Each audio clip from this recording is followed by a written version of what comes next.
नमस्कार, आप देख रहे हैं वीके न्यूज और मैं युधिष्ठिर उपाध्याय। कहते हैं कि झूठ और नफरत की दुकान ज्यादा दिन तक नहीं चलती, एक न एक दिन उस पर ताला जरूर लगता है। और ये बात जम्मू कश्मीर के गद्दार नेताओं वाले गुपकार गैंग पर सटीक साबित हुई है, क्योंकि जिन नेताओं ने मजहब के नाम पर घाटी के युवाओं को बरगलाकर अपना सियासी उल्लू सीधा करते हुए जम्मू कश्मीर की आवाम को दशकों तक लूटा, अब धारा 370 हटने के बाद इनकी सारी जिहादी दुकानों पर ताला लग गया है। और इन पाक परस्ती नेताओं ने फिर से धारा 370 वापस लाने के लिए गुपकार गैंग बनाया है। लेकिन डीडीसी चुनाव में जम्मू कश्मीर की जनता ने इस गुपकार गैंग की पार्टियों को ऐसा करारा तमाचा जड़ा है कि अब इस गैंग में फूट पड़नी शुरू हो गई है। और फूट की शुरुआत की है 370 हटने से बौखलाई जम्मू कश्मीर की पूर्व मुख्यमंत्री महबूबा मुफ्ती ने।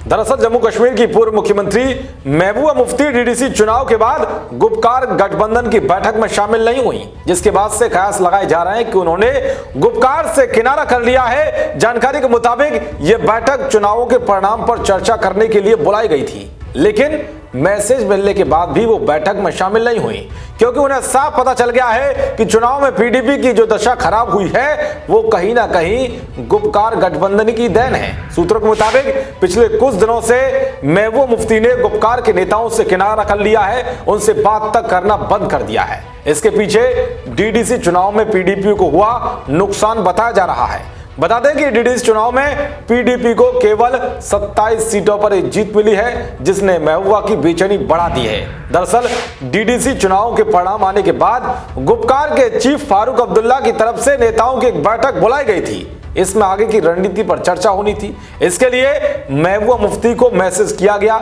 लेकिन वो बैठक में शामिल नहीं हुई और ना ही महबूबा की ओर से नेताओं की बात का कोई जवाब दिया गया। बताया जा रहा है कि पीडीपी के यूथ नेता वाहिद परा को एनआईए ने गिरफ्तार किया है। इसके अलावा पीडीपी के 2 और नेताओं के खिलाफ केंद्रीय एजेंसी की तरफ से कार्रवाई की गई है। इस मामले पर गुपकार के किसी भी नेता का कोई भी बयान नहीं आया है। इसी बात से महबूबा खफा है, इसीलिए उन्होंने गुपकार से किनारा कर लिया है। जानकारी के मुताबिक फारूक अब्दुल्ला की तरफ से भी महबूबा मुफ्ती से बात करने का प्रयास किया गया, लेकिन वो बात तक करने के लिए नहीं आई। यानी कि साफ है कि डीडीसी चुनाव में जम्मू कश्मीर की जनता ने बीजेपी को जो प्रचंड आशीर्वाद दिया है, उसने महबूबा के पैरों के नीचे से जमीन खिसका दी है। इसीलिए महबूबा ने गुपकार गैंग से किनारा कर लिया है। तो भाई कांग्रेस डीडीसी चुनाव से पहले ही गुपकार गैंग से दूरी बना चुकी है। उसे साफ दिख गया था कि यह गैंग केवल और केवल फुफकार ही मार सकता है, क्योंकि इसके दांत टूटे हुए हैं और इसमें शामिल होने से कांग्रेस की हालत और भी ज्यादा खस्ता हो जाती। देश और दुनिया की तमाम खबरों को पाने के लिए देखते रहिए वीके न्यूज। नमस्कार।